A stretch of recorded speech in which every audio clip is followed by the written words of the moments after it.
Fala galera, vamos falar então aí sobre o Copom, meus amigos, mais um Copom amplamente esperado, né? Mas nós temos aí a Selic agora a 14,25%, que é a maior taxa, pessoal, desde ali, período que vai de 2015 até mais ou menos outubro de 2016, que é o quê? Coincide com a crise política. Coincide com o impeachment da presidente Dilma. Não acho, não estou dizendo que vai ter impeachment, até porque não vai ter, né? Não acho que vai ter. Ele é muito mais hábil politicamente que a Dilma, mas é curioso, né? Um paralelo que, inclusive, né? Se a gente observar, recentemente houve uma mudança ministerial. Gleisi Hoffmann e Alexandre Padilha, ministros importantes do governo agora, que eram ministros da Dilma. Mas aí é um caso anedótico ou não, né? É um sinal de, digamos, falta de renovação dos ciclos políticos no país. A gente está vendo aí, né? Os dois grandes líderes, Lula e Bolsonaro, né? Ainda são os dois grandes líderes, têm mais de 60 anos, né? Com certeza mais de 70, eu não sei, acho que também, né? Não sei a idade do Bolsonaro. Mas enfim, vamos falar do que importa, que é a Selic, certo? A parte política não interessa nesse momento, até porque eu não sou cientista político, né? Estou aí fazendo doutorado em economia, vamos falar de economia. Mas, um breve comentário é no seguinte sentido: a situação do Brasil não é boa, certo? E a Selic a 14,25% é um sinal disso, é um sintoma disso, né? Você não tem um juro tão alto se a economia estivesse bem.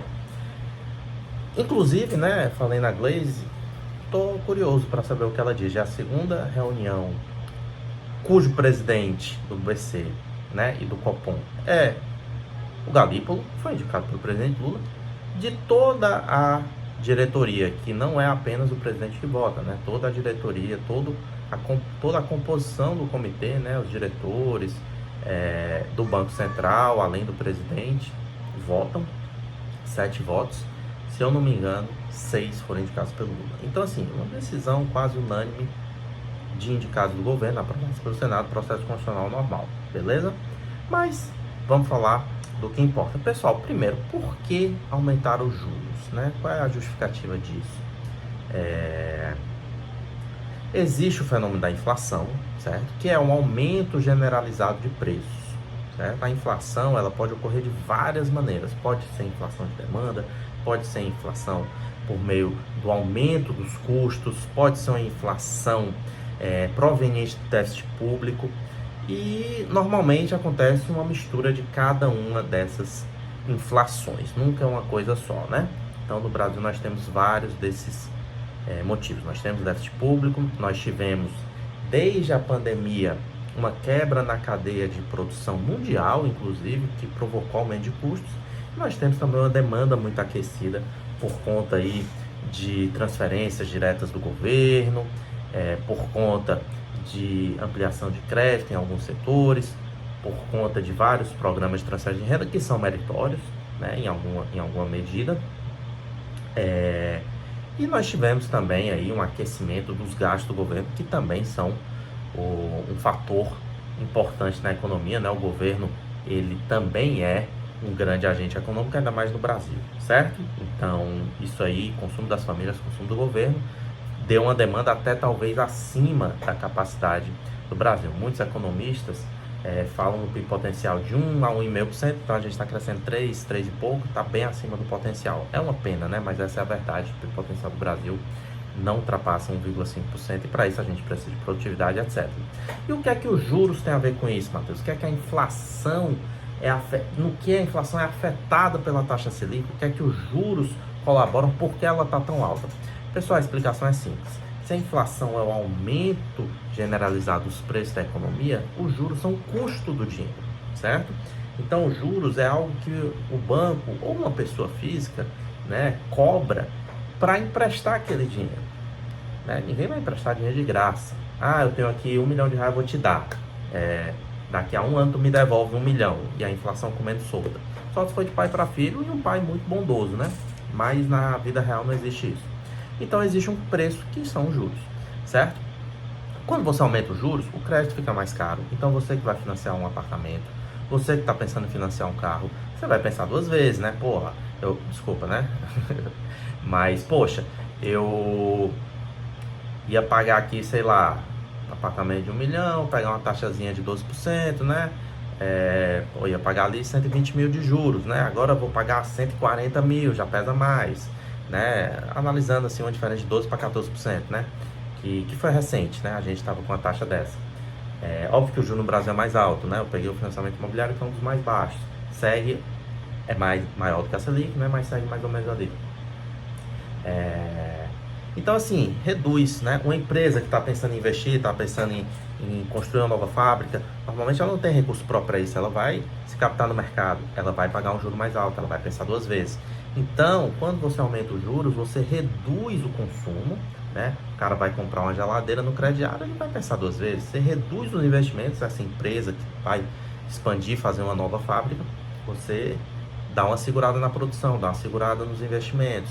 Consequentemente, há uma menor atividade econômica, há um menor aquecimento da economia, que pode diminuir a demanda e, pela lei da oferta e da demanda, diminuir também aos poucos a inflação. Aqui, pessoal, é importante lembrar que inflação é um fenômeno acumulativo. Então, a inflação de 4%, depois da inflação de 5%, não é porque agora está subindo e antes não subia. Não, subia e está subindo em cima do que subiu, certo? Então, é acumulativo. Se você tinha 100 reais, esses 100 reais compravam uma determinada quantidade, uma determinada cesta de produtos. Ano que vem, esses 100 reais vão comprar muito menos. E no ano seguinte, muito menos. Ou seja, se a inflação, que hoje está aí por volta de 5, 6% ao ano, inflação IPCA, né, para deixar claro, reduzir para 3, 4, não é porque os preços vão cair, certo? Isso é um erro que algumas pessoas cometem. A inflação caiu, os preços continuam aumentando. Continuarão aumentando, né? Nós não temos deflação no Brasil há muito tempo.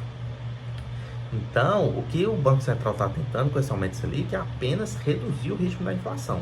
Vamos dar uma lida rápida no comunicado? O comunicado diz o seguinte: desancoragem adicional das expectativas da inflação, projeções de inflação elevadas, resiliência na atividade econômica e pressões no mercado de trabalho, o que exige uma política monetária mais contracionista. Traduzindo em economês, desancoragem adicional das expectativas da inflação. Então, ele aumentou a Selic um ponto percentual para desancorar os agentes econômicos, para que as pessoas acreditem que a inflação vai diminuir. Tem isso também, né? Se todo mundo acha que vai aumentar o preço, eu vou aumentar também. Então, você vai desancorando essas expectativas. Projeções de inflação elevadas, né? As projeções já estão elevadas, então o Banco Central está tentando aí reduzir isso. Vamos ver no Boletim Focus se isso vai dar certo. Terceira coisa, resiliência na atividade econômica, ou seja, a atividade econômica está muito forte. Então, o aumento que foi dado na Selic na reunião passada, na reunião anterior, não está sendo suficiente. Então, a Selic a 13,25% no modelo do Banco Central não é o suficiente para desaquecer a economia. 14,25% talvez já faça um efeito maior. Lembrando que esses efeitos demoram aí de 6 a 9 meses para serem sentidos, né? Então, teremos aí um ano difícil e anos difíceis, né, para frente. E também pressões no mercado de trabalho. Ou seja, o mercado de trabalho está forte, né? A gente está vendo aí várias notícias sobre desemprego baixo, etc. Isso tudo exige uma política monetária mais contracionista. Então, quando aumenta a Selic, é uma política monetária mais contracionista, tentando conter, tentando diminuir, tentando reduzir a demanda agregada, né? Quando você tem uma política expansionista, você está liberando a economia, liberando o crédito, liberando mais a taxa de juros sendo reduzida, vai aumentar esse tipo de... Existem outros instrumentos, né? A questão do compulsório, por exemplo, mas basicamente a taxa de juros, por isso que ela é chamada de taxa básica de juros, ela baliza muito a nossa economia. Beleza, pessoal? O vídeo está se aproximando de 10 minutos, eu acho que já está ficando longo. Se você tiver alguma dúvida, escreva aqui. Se você quiser fazer algum comentário, alguma crítica, Matheus falou bem, falou besteira, escreve aqui, curte o vídeo. Aproveita quem está no YouTube, se inscreve no canal. E é isso, pessoal. Um forte abraço. Até a próxima. Acho que deu aqui, né, para gravar. Meu filho está aqui na sala, mas ele está se comportando bem em relação ao barulho. E é isso, pessoal. Forte abraço. Até o próximo vídeo. E um abraço. 2 abraços.